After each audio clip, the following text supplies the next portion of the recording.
Vamos a hablar mucho de esta fecha, 9 IC, en este caso con la fecha Happy Small, que se proyecta hacia casi 1 millón de años hacia el pasado. Y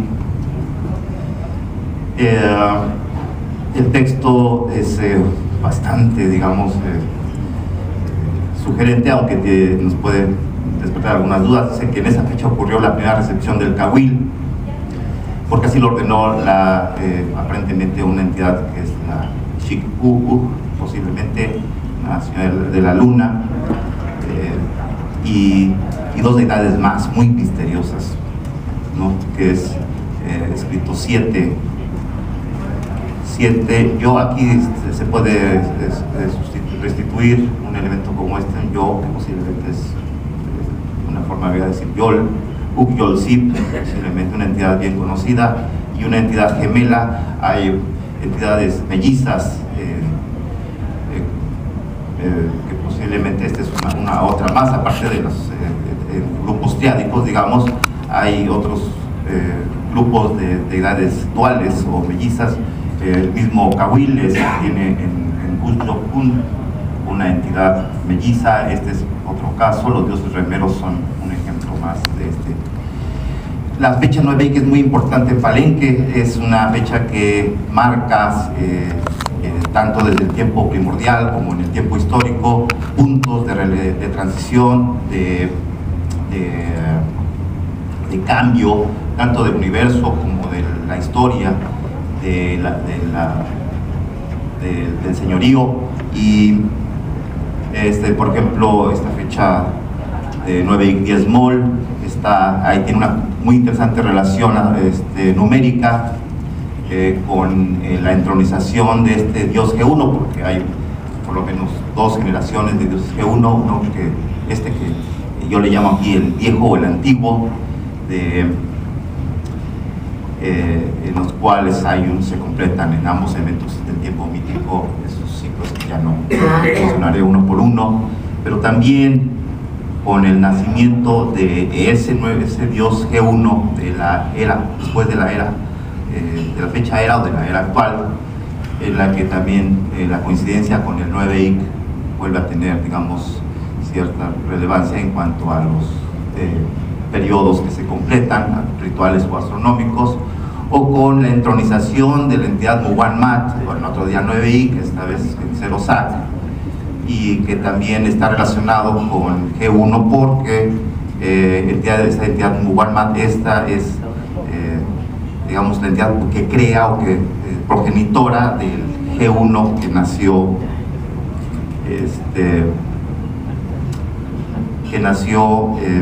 en esta fecha. Dice que esta entidad progenitora ella tiene unas relaciones diferentes también con Pacal. Ella nació en 8 Ajau, como nació Pacal. Hay una serie de artificios calendáricos y astronómicos. 9i, que es otra de esas fechas que se repite, pero que también marca, digamos, ciertos reflejos del tiempo mítico, de las acciones de los dioses con las acciones de los gobernantes que ritualmente lo replican. Y continuando con 9i, por ejemplo, la fecha de fundación de la Canja, su asentamiento definitivo, pues obviamente como reflejo, digamos, de este universo de cambios y de procesos a través del tiempo profundo, en el tiempo histórico. También marca el establecimiento de la capital definitiva del señorío, y 260 días después otra ceremonia muy importante en otro día 9i, cuando vuelve a coincidir 9i. O sea, no importa que sean un solo solquín después o que hayan pasado muchos solquines, el momento se replica, se repite, y por lo tanto las condiciones de alguna manera o de hecho reflejan este tipo de principios o actos ejemplares desde el tiempo primordial hasta, digamos, el tiempo histórico corto, pero que es igualmente significativo. Otra fecha, 9i, es la entronización justamente de Kinisha Kalmonab, que de hecho, bueno, y esto como lo ha comentado ampliamente en su libro el doctor Stuart, está relacionado numéricamente. Aquí ya no pongo todas las relaciones numéricas entre todos los eventos intermedios porque sería muy largo y hasta tedioso, pero digamos, dicho sea de paso, también tiene relación con este evento primigenio de 9 Mol, que hemos visto como la primera recepción del Cahuil. Es interesante observar que es un evento de entronización. Ahorita vamos a ver de qué naturaleza un evento de entronización, porque la recepción del Cahuil es una expresión muy temprana, la primera realmente del acceso al mando de los gobernantes mayas en Petén. Y en Palenque no se usan en el tiempo histórico, pero cuando se habla del tiempo mítico se usa esa forma antigua, naturalmente, que ellos conocían. Y otra fecha 9i, que es cuando Quinisha Calmonab, el gobernante que se entronizó en 721, cuando cumple 13 tunes, celebra también en otro 9i, porque vuelve a caer el 9i. Entonces hay un patrón complejo, que habría que se puede analizar, es solamente, digamos, la muestra. Y entonces, bueno, ahí están las cifras, que no haremos mucho de los intervalos.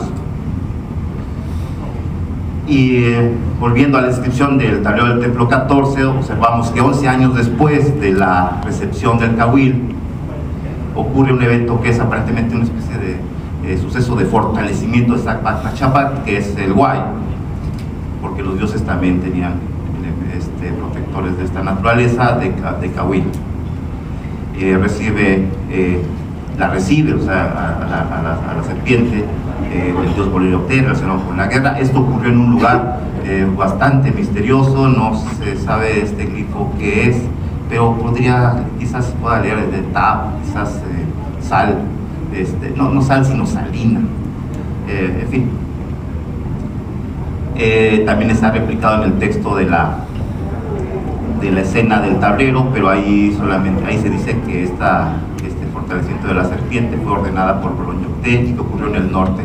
Es decir, aquí este sitio debe ser el norte, debe estar en el norte, y Sac sí es también un color, digamos, asociado con ese punto, esa dirección o ese cuadrante del cosmos. Entonces, bueno, esto, como lo ha marcado también el doctor Stuart en un manual que se hizo hace algunos años en uno de los Maya Meetings, está escrito en la misma fecha, y está escrito incluso una expresión que es Honicté. Vamos a ver que esa también está en el tablero del templo 14. Tenemos aquí la escena, entonces, en la que está la recepción del Cahuil, que está aquí, y aquí está Cambalam, está su madre, la señora de Sacabajau, que es sin duda la reina roja de Palenque, la mujer que fue enterrada a un lado de las inscripciones, el edificio del mismo nombre, que está ofreciéndole el Cahuil a Inishambala, seguramente es él, en esta época, es decir, hace casi 1 millón de años, y uno se pregunta, estos conceptos que uno tiene sobre el tiempo parecen ser insuficientes para abarcar o para tratar de entender este evento en el que los gobernantes que ya han fallecido, porque cuando fue dedicado el tablero ya habían fallecido ambos, ellos se trasladan a una época anterior. Hay muchos eventos, o hay varios eventos, sobre todo en Palenque, donde se dice que los gobernantes históricos ven eventos de la época mítica. Esta es una actuación, de hecho está bailando en estas aguas y se ubica en esta época entre casi 1 millón de años hacia el pasado. Es de hecho una ceremonia de entronización, ¿no? Esta es una expresión de entronización siempre. Ella parece ser una encarnación de la diosa lunar. Las toponimias, ese es un aspecto interesante. Esta misteriosa toponimia del Tabnal dice, y en otro texto dice que esto ocurrió en el norte, es decir, indicando que este lugar es efectivamente septentrional. Y en la banda acuática están escritos, aquí los vemos, están esos tres nombres de lugares. Aquí, en mi opinión, este es Honictehem, que es el valle o escarpe, cañada del 5 flor de Honicté, Ticacnab, la orilla del mar, y esta expresión que posiblemente es Sactabnal, de las salinas blancas. Es y en dónde visualizaron esas toponimias dentro de la geografía sagrada, el entorno sagrado de Palenque, sus antiguos habitantes. Bueno, aquí está una entrada de Jónic de Gem. Gem significa en maya yucateco valle, o por ejemplo Ujem Buctún, valle raso entre montecillos, pero en chol significa romper, y en tzotzil barranco, gemel. Entonces yo creo que por ahí puede ser entre valle o cañada de esta zona, y es posible que los mayas siempre hacían alusión a espacios sagrados que todavía existían, que eran testimonios del tiempo primordial. Y este es algo más hipotético, pero yo pienso que Jónic puede ser el nombre de la gran plataforma natural sobre la cual se asienta, y que está limitada por esta cañada justamente que desciende hasta los grupos 1 y 2, y aquí está el grupo norte, digamos, y por el pie de monte, ¿no?, que está sobre el cual está instalado, digamos, construido el templo de las Instrucciones, y que esta es una plataforma natural. Puede ser ese, digamos, así lo visualizaron, quizás como un lugar que existía desde el tiempo primordial. Ticacnab es más probablemente es justamente la plataforma o el borde del grupo de las Cruces, la orilla del mar, donde está el templo 14, y este grupo de las Salinas pues puede ser el del norte, justamente en esa zona ya descendiendo de la cañada. Esto es algo provisional, puede ser que no sea así, pero vamos a dar ahorita algunas indicaciones de cómo pueden ser este tipo de ubicaciones, y por qué en esta imagen del templo 14 representaron a Kinishkan Balam y a su madre sobre este ámbito acuático, porque es una banda acuática que tiene estas toponimias también, y que tiene un aspecto que es importantísimo para entender este mensaje, digamos, acuático y antiguo de ese océano primordial. Es también elementos del contexto arqueológico. Acosta encontró, al excavar frente al santuario donde está el tablero, este tablero, digamos, por marcas oceánicas incluso, encontró una ofrenda, y en esa ofrenda encontró pues una ofrenda de corales marinos. Entonces fue una forma de marcar que ese lugar había sido, digamos, que tenía un sustrato, digamos, infraterrestre, pero del vestigio del tiempo del océano primordial. Aquí vemos detalles de esas ofrendas de corales del templo 14, cortesía de Marta Cuevas. Incluso los palencanos eran grandes coleccionistas y utilizaban estos fósiles, estos sí son fósiles, por ejemplo estas impresiones de peces que se usaron en una lápida funeraria del templo del grupo C. Ellos veían ahí justamente la evidencia de que Palenque había sido en tiempos antiguos un mar. Estas especies son marinas por excelencia, no se diga en estos dientes de tiburón prehistórico, corales, conchas, caracoles, eran indudablemente, eso marcaban. De hecho se encontró en la plataforma central del grupo de las Cruces, en la plataforma radial, como una especie de ofrenda de fundación, y esta también es la idea de este mar antiguo. Las espinas de raya, también de especies prehistóricas, son fósiles.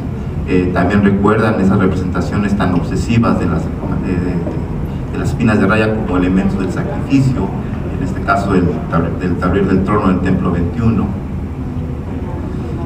Y entonces tenemos ahora una imagen más, pues yo pienso que más reveladora acerca de este edificio modesto, bueno, relativamente modesto, en relación con los que le limitan. De hecho, sabemos que este edificio estuvo dedicado al culto de Cambalam y de la señora Zacabajao. Hay incensarios, se encontraron incensarios en el templo 15 a un lado, que es muy probablemente la tumba de Kinish Cambalam, que debió ser saqueada a finales del clásico, quizás en el clásico. Por cierto, que un pectoral vino a dar acá a Chichén Itzá, haciendo sacrificios. Parece que había grupos que en esa época ya de desintegración de la sociedad de las tierras bajas centrales era susceptible del saqueo, y aquí en Chichén hay piezas dicho sea al margen de la dinastía de Can y de Piedras Negras. Había mucho jade, viene de tumbas que se saquearon. Y bueno, volviendo ahora, veamos otra vez la cuestión real. Aquí está el templo 14, vecino, aquí está el 15, justamente, posiblemente la tumba de Xambalán, la original, fue saqueada en tiempos prehispánicos. El templo de la Cruz, del que ya hemos visto que forma este eje, pero con su dios patrono G1, justamente fue Quinichcambalán el que ordenó la construcción de este conjunto, o la gran remodelación de este conjunto, el que dio el primer registro. Él introdujo las fechas 9i en las narrativas palencanas, porque Pacal había establecido un patrón muy interesante de fechas 1 ajao, 8 ajao. Cambalán, al mencionar el nacimiento, el tocamiento de la tierra, del Yucap, del dios G1, introdujo el primer elemento de esa narrativa mítica, y después, en la misma fecha, ya hemos visto el acceso al mando de la entidad Muguarmán, de esta entidad creadora, y estas fechas. Pero esto fue lo que después, en el templo 17, o en la misma época, Quinichcambalán registró justamente el evento de la fundación de la Campá, y este evento que se hizo 260 días después, en los años 490-491. Aquí hay una fuerte inclinación a marcar que el dios G1 y Muguarmán, digamos, están muy relacionados justamente con los orígenes y la consolidación histórica, como un reflejo, digamos, del tiempo ya real de los eventos del pasado antiguo. Y el templo 14, justamente, que fue construido por el hermano, seguramente, Quinichcampoichitán, registra aquí sí ya este evento que se prolonga muchísimo hacia el pasado, pero que también tiene una relación incluso visual con el templo de la Cruz, hacia cuyo basamento mira, y seguramente con el templo 15, que, como he dicho, posiblemente fue la tumba del gobernante de Quinichcambalán. Posteriormente completaría mucho de esta narrativa Quinichacalmonab, otro gobernante, sucesor de Campochitán. Campochitán fue sucesor de Quinichcambalán, y el siguiente gobernante abundó, incorporó otros eventos como la entronización del dios G1, que fue y su entronización, que fue un reflejo. También hay un número artificial aquí que ya ha establecido, bueno, desde Chris Powell y los primeros comentarios acerca de esto.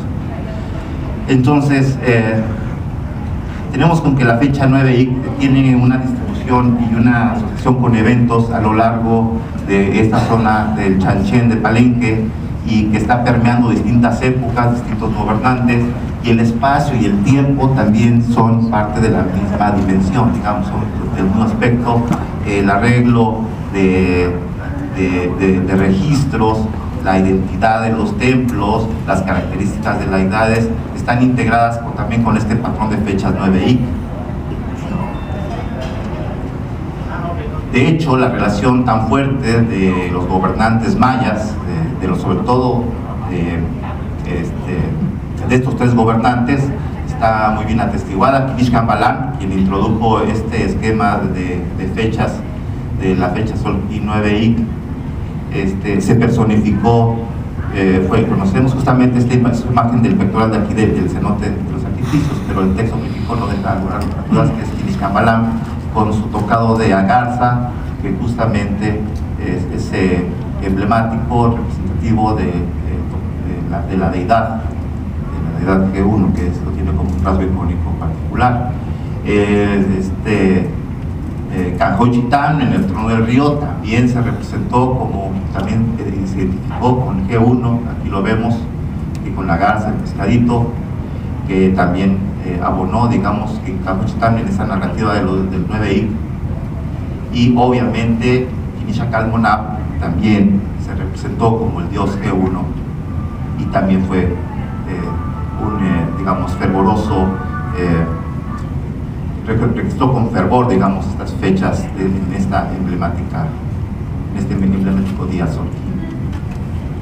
El grupo de las cruces ahora pues, podría tener, digamos, podríamos verla no solamente en términos del contenido, de las temáticas, de las deidades, sino el contenido, la dimensión del tiempo corto, del tiempo mediano, del tiempo de larga duración.